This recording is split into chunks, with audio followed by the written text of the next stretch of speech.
23절까지 봉독해 드렸습니다. 아주 중요한 말씀이죠.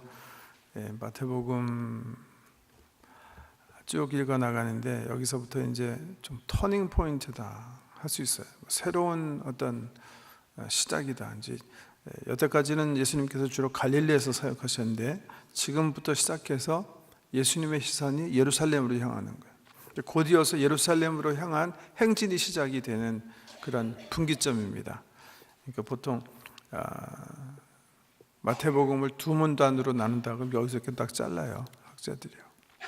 갈릴리 사역, 그리고 그 위에 나타난 예루살렘, 십자가를 향해서 나가시는 그런 사역입니다. 이 정점에서 아주 중요한 복음의 핵심이 이제 의논되어지는 거야. 예수는 누구신가? 예수님이 어떤 분이신가? 둘 중에 하나죠. 우리처럼 육신을 가지고 있으니까 우리처럼 평범한 사람의 아들이든가 육신을 가지고 이 땅에 계시지만 하나님의 아들이신가? 아주 중요한 문제입니다. 이 문제는요. 지금도 그렇고 옛날에도 그렇고 예수님을 사람의 아들로 생각하고 따른 사람들이 있어요. 그 중에서 잘 따른 사람들도 있어요. 대표적인 사람이 인도의 간디라고 저는 생각하는데요. 간디가 남아공으로 유학 갑니다. 그래서 거기서 공부를 하는 중에 성경을 읽게 돼요. 신약 성경. 그 중에서도 우리가 공부하는 마태복음을 읽어요. 읽는 중에 마태복음 5장, 6장, 7장 이 산상수훈의 말씀을 읽다가 너무 깊은 감명을 받아요. 와, 나는 정말 예수라는 사람의 제자가 되어야 되겠다. 그렇게 생각을 하고 성경책을 읽다 말고 너무나 감격해가지고 교회를 찾아갔어요. 네, 여러분 남아공 잘 아시잖아요. 20년 전까지만 해도 아파타이드, 그러니까 이 백인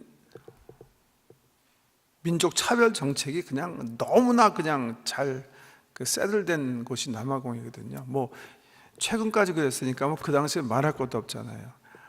이 까만 사람이 교회를 이렇게 열고 들어갔는데 그 교회가 화이트들이 모여서 하나님을 예배하는 곳이었어요. 그 화이트들이 정말 예수님의 가르침대로 이 온 분을 환영해서 그때 간디가 정말 복음을 이해하고 예수 믿었더라면 얼마나 좋았을까요? 곧 인도가 중국을 제끼고 인구의 관점에서 최고 수위가 된다고 하는데 간디가 예수를 믿고 그리스도의 사람이 되었으면 정말 지금 인도 선교가 지금처럼 어렵지 않았을 것 같아요. 근데 불행하게 이 흑인이 들어오는 걸 보고 백인 교회 안내하시는 사람이겠죠? 스탑. 여기는 흑인 금지 구역이야. 들어오면 안 돼. 그래갖고 간디를 내쫓은 거예요. 그래서 간디가 집으로 돌아오면서 나는 예수는 참 좋은데 예수를 따르는 이 교회는 좋지 않은 곳이구나 그렇게 생각을 하고 다시는 교회에 발을 들여놓지 않았다 그러죠. 인도로 돌아가서 그때 인도가 중국 식민지였잖아요. 자기 민족의 그 정체성을 회복하기 위해서 어떻게 해요? Non-violent resistance movement, 무저항 폭력 운동을 일으키는 거예요. 그 무저항 폭력 운동을 간디가 어디서 배웠나? 산상수훈에서 배운 거예요. 누가 오른뺨 치면 왼뺨 돌려대라. 원수를 미워하지 말고 사랑해라. 그러면서도 의를 위해서 투쟁해라 하는 우리가 읽어나간 마태복음의 공간복음의 은혜를 받아갖고 그 말씀대로 그 간디가 말이죠, 영국 정부와 그 군인을 상대로 해서 Non-Violent Resistance Movement를 시작할 때 간디가 알려지기 시작했어요. 세계에. 그리고 그의 이야기가 알려지기 시작했어요. 그래서 이 간디가 예수 그리스도를 알지 예수 그리스천이 되지 못한 거에 대해서 참 안타깝게 여기는 지도자들이 있었어요. 그래서 편지를 통해서, 대화를 통해서, 교제를 통해서 다시 깐디에게 그리스도의 복음을 증거하려고 했는데, 사실은 깐디가 거부하는 것보다 관심을 끄고 힌두교로 다시 귀가해서 힌두교 신자로 평생 살게 되는데,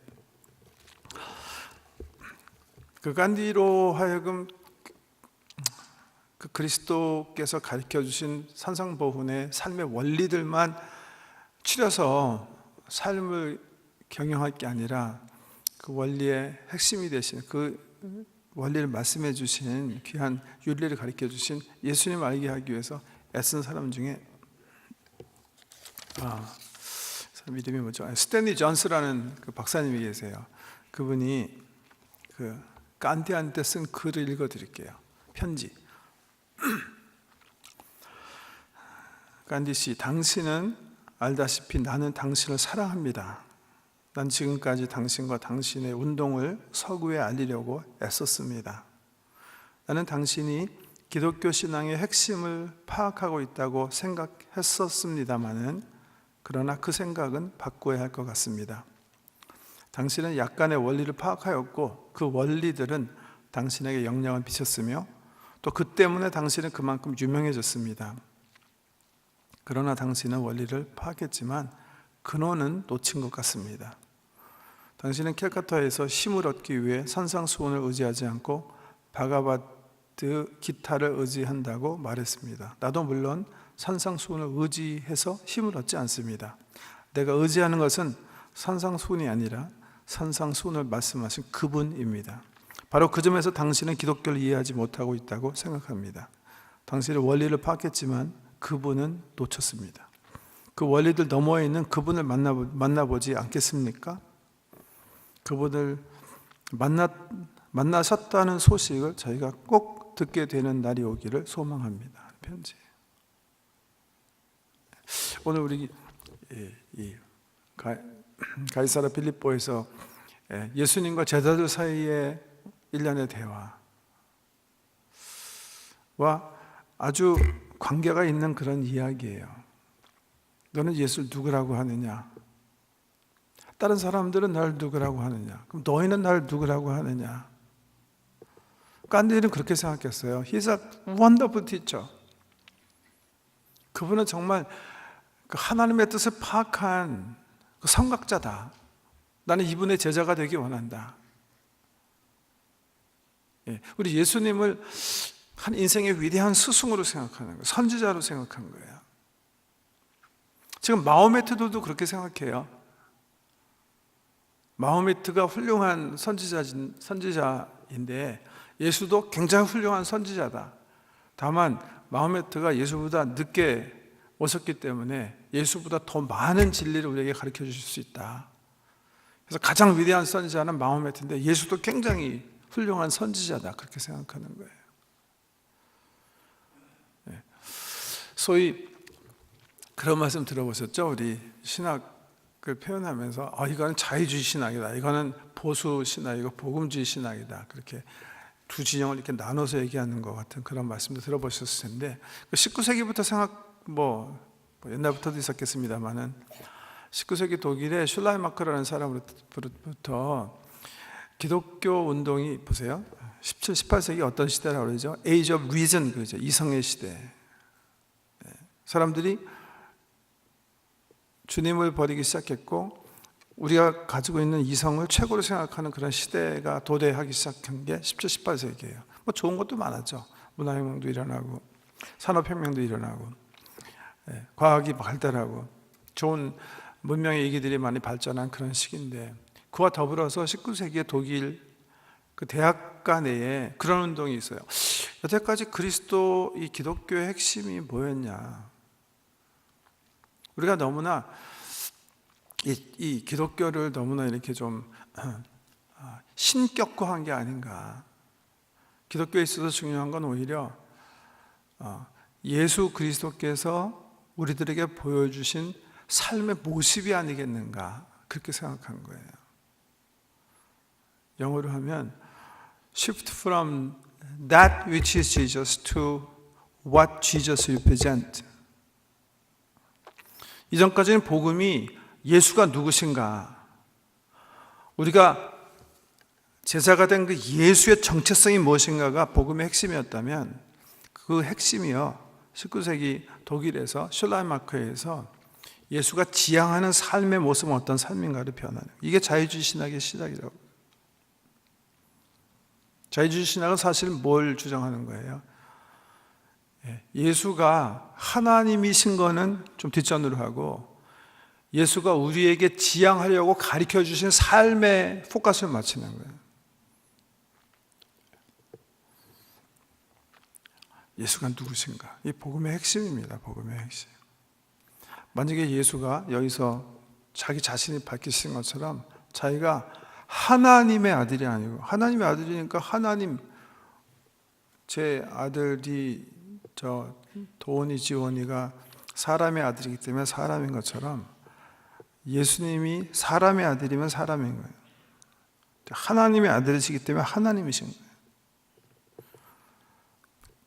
지금 우리가 섬기는 분이 하나님이신가? 아니면 사람의 아들인가? 만약에 사람의 아들이라면 정말 불교에서 얘기하는 것처럼, 마호메트에서 얘기하는 것처럼, 힌두교에서 얘기하는 것처럼 우리가 다 사이좋게 훌륭한 사람들이 만들어낸 종교를 우리가 섬기고 있는 거니까, 정말 그분들이 얘기한 것처럼 뭐 산의 정상에 올라가는 게 한 길이겠습니까? 여러 길 있습니까? 예수도 한 길 말씀하셨고 석가도 한 길 말씀하셨고 다 한 길씩 말씀하셨으니까 서로 좋게 좋은 거 아닙니까? 이렇게 살면 좋겠는데 그게 아니라는 거죠.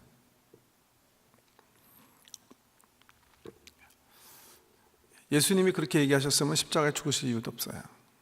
사람들이 그걸 죽일 필요도 없었고요. 지금 오늘 말씀 이후에 예수님께서 자기 자신이 죽을 것을 말씀하시는 거예요. 이 죽음은 뭐기 때문에 중요한 거예요? 한 인생이 그냥 왔다가 우리처럼 죽는 거면 아무 소용이 없는 거예요. 이 죽음은 우리 죄를 위해서 대신 지신 하나님의 죽음이기 때문에 중요한 거고, 이 고백과 함께 예수 그리스도의 죽음이 예수님으로부터 그래서 소개되기 시작하는 거예요. 복음의 핵심이 어디 있습니까? 예수님께서 자기 자신에 대해서 말씀하신 정체성에 있는 거예요. 그게 복음의 핵심이에요. 복음의 핵심은 산상수훈이 아니에요. 하나님이신 예수님께서 이 땅에 육신의 몸을 입고 오셨고, 그분이 우리 죄를 위해서 죽으셨고, 우리를 살리시기 위해서 그 안에 우리를 품고 함께 살아나셔서 우리와 함께 하늘 보좌에 앉게 되시는 그 예수가 하나님이시라는 거예요. 그 예수가 하나님. 우리 복음에 있어서 가장 중요한 그 고백입니다. 예수가 누구시냐? 여기 뭐 여러 말로 표현했는데, 단적으로 얘기하면 저는 그렇게 생각해요. 사람의 아들이냐? 하나님이시냐? 그분의 죽음이 우리를 위한 하나님의 죽음이었느냐? 아니면 정치적으로 뭐 환경적으로 뭐가 잘못돼가지고 꼬여가지고서 의로운 한 의인의 죽음이냐? 하나님이시죠. 믿으시기 바랍니다. 그 고백하는 거예요. 그분은, 우리 예수님은 훌륭한 선지자도 아니고 하나님을 준비하러 온 프리처도 아니고, 그분은 태초부터 하나님과 함께 창조에 참여하신 하나님이세요. 그분이 육신을 입고 오셔서 죽음을 통해서 우리가 대신 죽어야 할 그 죽음을 스스로 몸에 짊어지시고 우리를 위해서 살아나셔서 우리의 구세주가 되신 것입니다. 우리는 그런 하나님 믿는 거예요. 그렇기 때문에 무슨 이렇게 정말 좀 미안한 거는, 자꾸만 타종교 사람들과 대화하면 자꾸 배타적으로 너희만 맞다고 주장하지 말아라 그런 말 하는데, 전 참 이해해요. 그렇게 얘기해요. 우리는 배타적일 수밖에 없다. 우리는 익스클루시브 할 수밖에 없다. 왜냐하면 너희는 사람이 만든 종교지만 우리는 사람을 믿는 게 아니다.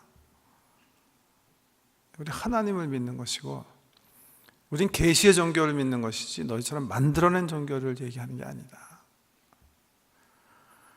진리에 대한 견해를 얘기하는 게 아니라 진리를 얘기하는 것이다. 진리가 어떻게 사람의 견해와 함께 할 수 있는가? 이렇게 이제 설명을 하고 나는데요. 그게 정점을 긋는 말씀이에요. 예수님께서 이 토픽을 그냥 주도해서 나가시는 거예요. 사람들이 날 누구라고 하느냐? 사람이라고 합니다. 훌륭한 사람이라고 합니다. 그럼 너희는 나를 누구라고 하느냐? 그때 베드로가 고백하는 거예요. 주는 그리스도시요, 메시아다, 메시아, 기름 부으심을 받은 자다. 그리고 당신은 하나님의 아들, 하나님이십니다. 그때 예수님께서 아니야, 너 무슨 헛소리 그렇게 하냐? 내가 사람인데, 야, 이게 왜 그러는 거야? 왜 그러는 거야? 그러셨어요? 아니잖아요. 바요나 시몬아, 내가 참 복이 있다. 이 사실은 그렇지만 네 스스로 알게 된 것이 아니다. 이것은 하나님께서 내게 심으신 지식이다. 그렇게 가르쳐 주세요. 제가 때로 말씀드리지만 기독교는 선택이 없는 거예요. 이 예수님께서 자기에 대해서 말씀하신 것에 대해서 당신은 어떻게 말씀하실 것인가? 예수께서 자기가 하나님의 아들이라고 그러셨는데 confess, 고백, speak together거든요. C-O-N, together, fast to speak. 하나님이 자기에 대해서 말씀하신 것을 내가 함께 고백할 것인가? 아니면 노할 것인가? 여기에서 우리가 신자가 되고 안 되고의 결정나는 거예요. 예수님께서 당신에게 대해서 말씀하신 것처럼 네, 당신이 그리스도시고 당신이 하나님의 아들이시고 나를 위해서 죽으신 구세주십니다. 이렇게 고백하면 내가 크리스찬이 되는 거예요. 나는 그렇게 생각하지 않고 나와 마찬가지로 당신은 나보다 훨씬 훌륭한 사람이지만 사람입니다. 그렇지만 당신이 훌륭한 선생이기 때문에 난 당신이 가르쳐 주신 그 교훈대로 살겠습니다. 크리스찬 아니에요. 그건 크리스찬 아니에요. 성경 충분히 이해하지 못하신 거예요. 지금 그거에 대해서 지금 우리 예수님께서 분명히 하시는 거예요. 그래서 그런 말씀 하잖아요. 그래서 이 고백 앞에 모든 사람은 저는 그렇게 생각해요. 믿지 않는 사람도 얘기해야 돼요. 예수가 정신병 걸린 사람이든지 왜 자기를 하나님이라고 그랬으니까. 정신병 그런 사람 많잖아요. 너는 누구냐? 나는 천사다. 내가 너한테 천사라고 하지 않는데 나는 하나님이다. 너는 예수냐? 좀 이상한 사람들. 예수가 자기를 사람인데 하나님이라고 했다면 정신이상이든지 과대망상병에 걸렸든지 아니면 정말 사기꾼이든지 정말 거짓말 해가지고 우리 모든 인류를 속여가지고 지금도 23, 4억이나 되는 사람이 당신이 나의 주님이시고 하나님이십니다. 구세주입니다. 그거 따라다니게 하는 우리 인류 역사상 최대 악질 사기꾼이든지 선택하셔야 되는 거예요. 이 고백 앞에. 도마처럼 당신이 나의 왕이시고 그리스도십니다. 이렇게 고백할 때 우리가 진정 크리스찬이 되는 예수는 누구신가? 각자 물어봐야 돼요. 나는 예수를 누구라고 하실 것인가? 예수가 나의 하나님이신가? 나를 위해서 죽으신 구세주이신가? 아니면 훌륭한 또 하나의 스승이셨는가? 그게 한쪽으로 이렇게 되어 있고요. 두 번째는요, 그 말을 한 다음에 우리 예수님께서 베드로를 축복하시는 말씀인데 한번 보세요. 예수께서 대답하여 이르시되 바요나 시몬아 내가 복이 있도다. 이를 네게 알게 한 이는 혈육이 아니요 하늘에 계신 내 아버지시니라. 또 내가 네게 이르노니 너는 베드로라. 내가 이 반석 위에 내 교회를 세우리니 음부의 권세가 이기지 못하리라. 내가 천국 열쇠를 네게 주리니 네가 땅에서 무엇이든지 매면 하늘에서도 매일 것이요 내가 땅에서 무엇이든지 풀면 하늘에서도 풀리리라 하시고, 이 말씀 잘 아시는 것처럼 캐톨릭 교회, 천주교회에서는 이 말씀 굉장히 중요하게 생각해요. 19절 말씀, 18, 19절 말씀. 왜 중요하다고 생각해요? 이 사람들은 우리 예수님께서 베드로에게 천국 열쇠를 주셔서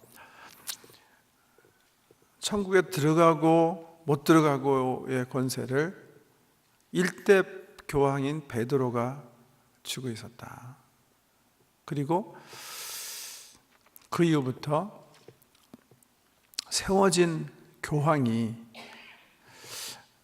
이 권한을 전수받은 것이다. 지금 하는 그 교황이 이 천국 열쇠를 가지고 있는 것이다. 그래서 실질적으로 이분들이 이렇게 그 교황을 뽑고 선출되면 그 무슨 식이라고 그러죠? 취임식 할 때 보면 열쇠를 이렇게 주잖아요. 열쇠. 천국 열쇠. 그 권한이 당신에게 이임받았다. 저는 장로 교단만 성경을 온전히 해석하고 옳다고 생각하고 정말 제일 성경적인 교단이다 그렇게 생각하지는 않습니다. 그래서 무슨 다른 교단을 이렇게 까거나 잘못됐다고 지적하는 건 별로 재미없는데요. 별로 재미없어 하는데 이건 좀 잘못된 거니까 말씀드려야 될 것 같아요. 설령 여기 지금 베드로를 싱글아웃해서 하나님께서 내가 네게 천국 열쇠를 준다. 그렇게 주님께서 이 한 사람을 싱글아웃해서 말했다고 가정을 할지라도 그 이후에 천국 열쇠가 오케이, 그럼 다음 교회 지도자는 너니까 네가 천국 열쇠 가져라. 그런 말씀은 없는 거예요. 그건 정말 사람이 만들어낸 겁니다. 아니면 교회에게 명령해서 오케이, 이제 베드로가 죽을 것이니까 다음부터는 너희가 이제 선거해가지고 추기경들이 모여가지고 선거해서 그 사람 뽑으면 그 사람이 천국 열쇠 가졌다. 예수님 그렇게 얘기하시는 거 없잖아요. 그런 것들은 함부로 얘기하면 안 되는 거예요. 그런데 이 말씀을 살펴보면 이 말씀은 그렇게 꼭 해석할 필요가 없다는 것도 아시게 될 거예요. 보세요. 여기 보세요. 말씀 한번 보세요. 주님께서 이렇게 월드 프레이 하시는 건데 또 내가 네게 이르노니 너는 베드로라. 헬라어로 페트로스. 내가 이 반석 위에 내 교회를 세우려. 페트라. 예수님께서 베드로의 이름을 가지고 약간 월드 프레이 하시면서 네가 베드로지 않느냐, 네가 반석이지 않느냐, 내가 이 반석 위에 내 교회를 내가 세우리라. 그렇게 얘기하신 다음에 음부의 권세가 이기지 못하리니 하신 다음에 19절에 이런 귀한 말씀하세요. 내가 천국 열쇠를 내게 줄 터인데 내가 땅에서 무엇인지 매면 하늘에서도 매일 것이요 내가 땅에서 무엇인지 풀면 하늘에서도 풀리리라 하시고, 이게 무슨 말인가?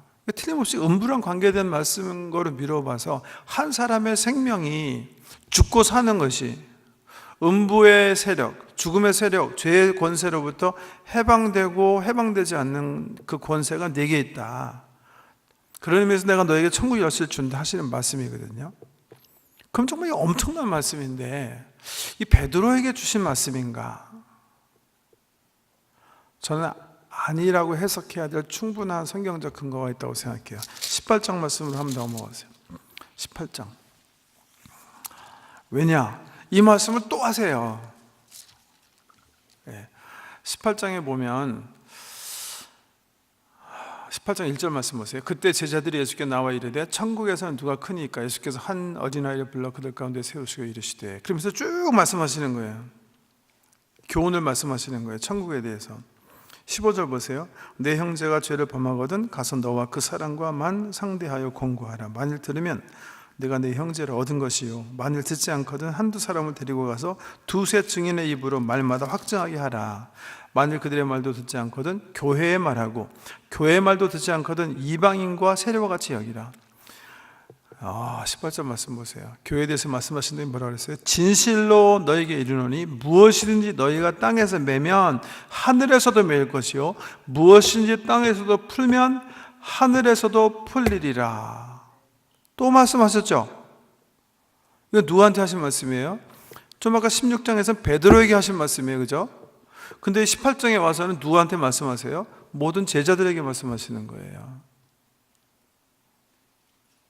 왜? 우리 예수님께서 마음 변하셔서 그런 건가요? 저는 그래서 16장을요 베드로 한 사람을 지칭해서 역사적으로 이제부터는 그 천국의 열쇠를 이제 부여받은 너만 하늘에서 무엇을 매면 매일 것이고 풀리면 풀릴 것이다, 그런 말씀을 해석하는 걸 반대하는 거예요.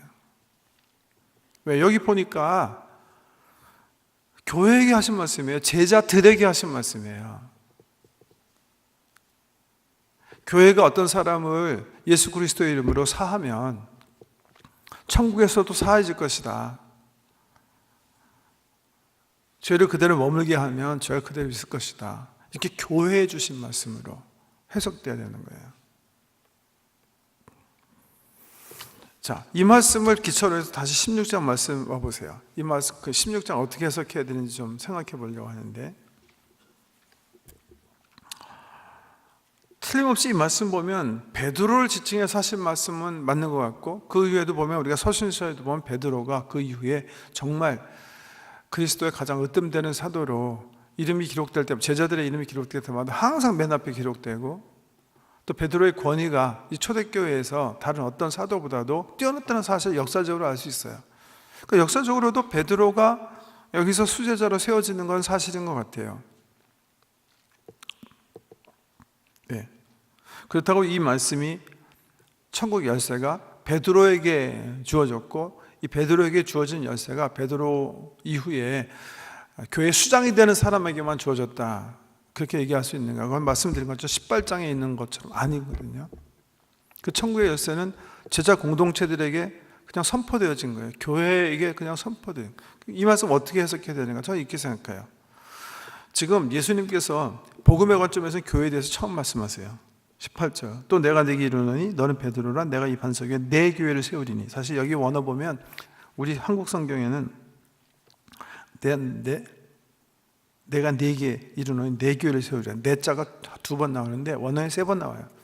내가 내 교회를 내가 세우리라, 뭐 이런, 이렇게 막 3번에 걸쳐서 주님께서 자기가 자기 교회를 세우다고 말씀하시면서 이 교회를 어디다 세우겠다는 거예요? 베드로 위에 세우겠다는 거예요? 전 아니라고 생각해요. 그럼 어디다 세우겠다는 거예요? 베드로 같이 예수님을 그리스도요 하나님의 아들로 고백하는 그 신앙 위에 세우겠다는 거예요. 교회 공동체 위에 교회를 세우시겠다는 거예요. 교회가 어디에 세워질 거예요?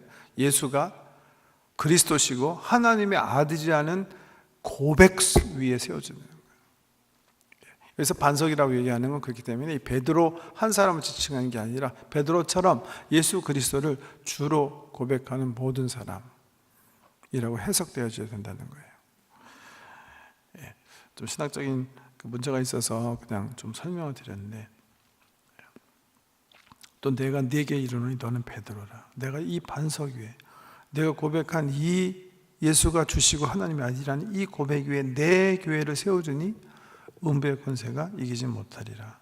내가 천국 열쇠를 네게 주리니. 사실은 베드로가 예수 그리스도를 주로 고백했기 때문에 어떻게 보면 교회, 예수 그리스도의 교회, 예수께서 세우실 교회 첫 신자가 되는 거예요. 첫 신자예요. 그래서 첫 신자가 된 베드로에게 교회를, 지금 어떻게 보면 유일한 교회라고 할 수 있는 이 교회에게 주님께서 천국 열쇠를 주는 거예요. 왜 이 천국 열쇠가 중요한 거예요? 왜 이 천국 열쇠가 이 사람의 생명을 사망의 권세에서 풀고 음부로부터 해방시킬 수 있는 어떤 권세예요. 왜 그런 거예요? 교회는 복음을 가지고 있기 때문에 그런 거예요. 달라서 그런 게 아니에요. 교회가 복음을 세상에 전하지 않으면 세상 사람들은 어떻게 돼요? 죄가 그냥 머물러 있는 거예요. 음부의 권세가 그들을 장악하고 있는 거죠. 그런데 교회가 정말 합심해서 기도하면서 이분들에게 그리스도의 복음을 증거하고 예수 그리스도의 이름과 그리스도의 피의 권세로 이분들의 죄를 사해, absolution, 그 용서를 선포해요. 그러면 어떻게 돼요? 이 사람은 사망 권세에서 해방돼서 영원한 생명에 이르는 거예요. 그런 의미에서 교회가 뭘 가지고 있는 거예요? 천국 열쇠 가지고 있는 거예요. 교회는 그리스도의 몸이고 이 땅에 있는 하나님 나라예요. 이 나라가 주님 오실 때 공중에 들림 받게 되는 거예요. 이 교회가 그렇기 때문에 해야 하는 사명은 뭐예요? 예수 그리스도를 증거해야 되는 거예요. 그분들로 하여금 예수 그리스도를 통해서 죄로부터 해방되고 음부의 권세로부터 해방돼서 영원한 생명을 누리게 하는, 그런 의미에서 천국 열쇠는 어디에 있는 거예요? 교회에 있는 거예요. 교회. 베드로가 여기서 싱글아웃된 것은 제가 생각하기에는 베드로가 지금은 예수 그리스도를 주로 고백해서 예수 그리스도가 세우시는 새 교회, 신약교회 첫 교인이 됐기 때문에 말씀하십니다. 그 심볼릭한 어떤 그 레프레젠테이션, 대표적인 역할을 하는 거지, 그 한 사람 제일 먼저 알았기 때문에 이제부터는 키는 너만 가지고 있어라, 그런 말씀을 해석할 수 없다는 겁니다. 네, 길게 말씀을 드렸는데 우리에게서 중요한 건 뭐예요? 예수가 누구신가? 예수가 누구신가? 네, 그리스도의 교회는 어떤 교회? 예수가 하나님이신 것을 믿는 교회. 하나님이 육신의 몸을 입고 오셔서 우리 죄를 위해서 죽으시고 우리를 살리시기 위해서 우리를 품에 안고 하늘 보좌에 앉으시는 그 능력의 하나님이신 것을 고백하는 것이 바로 복음의 핵심이고, 우리가 정말 하나님의 은혜로 깨닫게 된 진리인 줄 믿으시기 바랍니다. 이런 놀라운 일이 계속 일어날 수 있도록 교회는 어떻게 해야 돼요? 합심해서 기도해라. 아까 18장에서 말씀하시는 거예요. 어떻게? 바울이 고백한 것처럼 어두운 데서 빛이시라 하신 하나님께서 능력으로 우리 영혼의 빛을 비추어서 예수가 하나님의 아들인 것을 알게 되는 거예요. 한 영혼이 십자가의 예수가 하나님이시구나 깨닫게 되면 구원에 이르는 거예요. 근데 그것은 오늘 성경 말씀대로 사람이 할 수 있는 일은 아니에요.